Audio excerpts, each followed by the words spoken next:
So I'm Bob Patton, Vice Chair of America's Consulting Practice, and you know we have a great working relationship with Simon, as you know. And I was at home during the holidays, and my wife came to me and said, "Have you seen this video that Simon just did on millennials?" I said, "No," and so we sat down and watched it together. And based on this relationship, I said, this was really cool. I had some just great responses to the video, and I said, I'm just going to call Simon and let's have this conversation. So thank you for doing that video. So you tell me again. You had exception with my last point in that millennial talk that I gave, where I indicted companies. I said that they bear a brunt of the responsibility whether they like You it or said not. they don't care. You basically said corporate America has created an environment who doesn't care about millennials. And I think companies, the more quarterly and annually focused we become in companies, and public companies are the worst offenders, I think we make unreasonable demands of people, which exacerbates impatience inside organizations, which is, we want innovation this year. Well, it doesn't, like, you can't time your ideas. Yeah. We want to have this kind of, but everything is so sliced and diced and shorter and shorter. You'd be hard pressed to find a company in the United States, definitely not a public company, with a solid 10-year plan that sticks to it. They may have the plan. My guess is it's changed about 4 or 5 times within the past 3 years. So that's fair. Let me challenge you. This your environment about the corporate. Your comment about the environment. I made an indictment that companies. You did. It was. I think it's an overstatement. Okay. I mean, it's fair. Some companies have created an environment that you articulated, and you articulated very clearly and very strongly, very compellingly. But I think it was an overstatement, because I think, as you know, we've been in companies. They are really. They care about this. They care about developing and helping millennials. They are investing heavily in developing millennials. We're working with a lot of companies together to help them on that journey. They're not there. They're not perfect, but they are definitely on the journey. And from my experience with working in these companies, I think there's a hierarchy that you and I've talked a lot about to some degree, and some of this we haven't, but certainly you got to have a purpose. You taught me that. You taught a lot of us that you got to start with that purpose, and then you go from. And I think that obviously the purpose gives you the higher calling. It teaches millennials to be a part of something bigger than themselves, and I think that's healthy.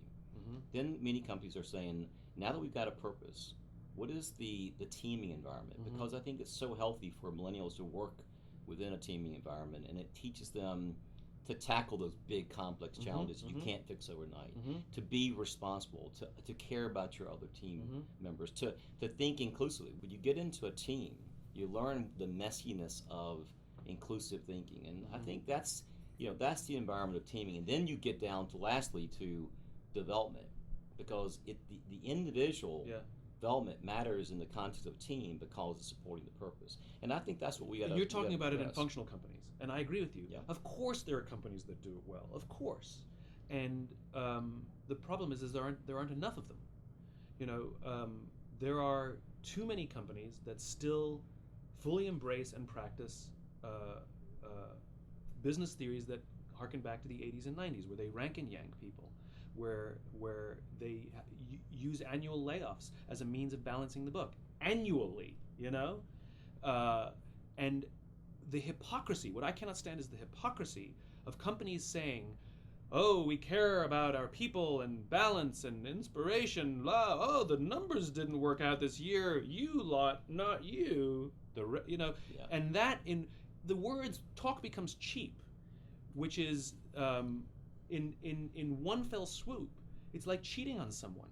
You can spend all the time you want saying the right things and "I love you" and buying flowers. You cheat, it's pointless. It doesn't matter what you said. Your actions violated everything you've been talking about.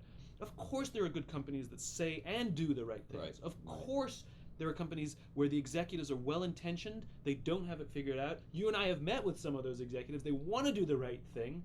Some of them are swimming upstream against Wall Street, against the board, but they're trying. My problem is that there's too many who aren't even bothering. Or it's just talk. Well, I agree. I appreciate that. But that's what I love about this relationship, is we have to challenge those that don't care, and we got to applaud those who do, and help them, and help both of them on their journey. If being public is this thing that every CEO hates, how do we change the way in which a public company functions that a CEO would be like, no, this is a structure that actually helps me build a great business. Like Wall Street, what changes, what pressure, how do we get Wall Street to put the right pressures on a company, to do the right thing? I think we've got to, through more research and more facts, prove the point that purpose is profitable. Because companies go public because they need capital. And companies that are public are challenged, and leaders that are leading public companies are challenged because they have to deal with the metrics of Wall Street. And it's about short-term profit. It's as simple as that. But if you can prove through research and facts that purposeful companies, team-based companies, companies that are driving true sponsorship based on relationships, that is driving a more productive, more profitable company, then they will care. But that data exists. The problem is those numbers are true. The traditional metrics all work over time. Yeah. But not necessarily at a quarter or a year. Yeah. But over the course of time, purpose-based, team-based companies outperform the others, hands down. That data exists. Yeah. So does that mean that can one ever find true fulfillment in working for a public company? If 90% of them, if we're talking about people showing up to work, going to work, and finding fulfillment and joy in their work and feeling like someone cares for them, is the choice to work for a public company 90% odds you're not going to find it here? You said who can do better, which is 90%. Fair. But you look at a public environment, and which I've worked in probably half my career. Mm-hmm. The challenge was exciting. The learning curve was amazing. There is a lot about the environment that is millennials will love, and there's a lot about the environment that will help address the issues you talked about with the millennials. I think so. It can be a positive environment. 90% need to improve. If you ask the question differently, which is, what percentage are those? I don't care about my employees. I'm just going to have layoffs when I need the numbers. I'm not doing. I'm going to cut my benefits. Et cetera, et cetera. I really think that's more like 25%. Okay, that's you're an optimist. I like that. Yeah. So how is someone who works in a company able to discern which is which if the person who actually cares and the person who cares for expediency is saying the same thing? Because the environment's the same, quite frankly. Whether I care because I will care about you, or I care because I care about the productivity of you, yeah, I'm creating the same environment because I'm creating a purposeful environment, I'm creating a team-based environment, and I'm giving you the learning and the mentoring and the sponsoring that you need. So they fundamentally have to care about people, though. That's it. At some level, you get to a point where you can't truly create a culture that espouses purpose, teaming, and sponsorship unless you truly care about the human. Okay. So I'll give you that. Okay. Because I personally had a mentor that not only helped me, educated me, but he cared enough to sponsor. He cared enough to say, I want you to get these experiences. I want you to get this exposure.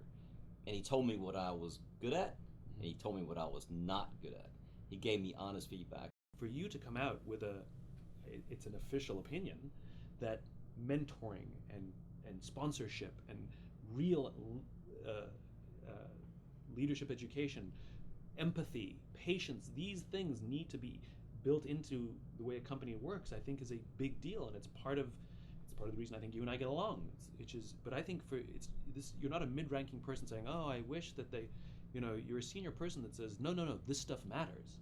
I think that's one of the reasons I wanted to do this with you, that I agreed to do this with you, is because hopefully companies, some of who or maybe your clients and some who not, will hear it coming from you, and you know something about how the business world works. And if you think this is important, this must be important.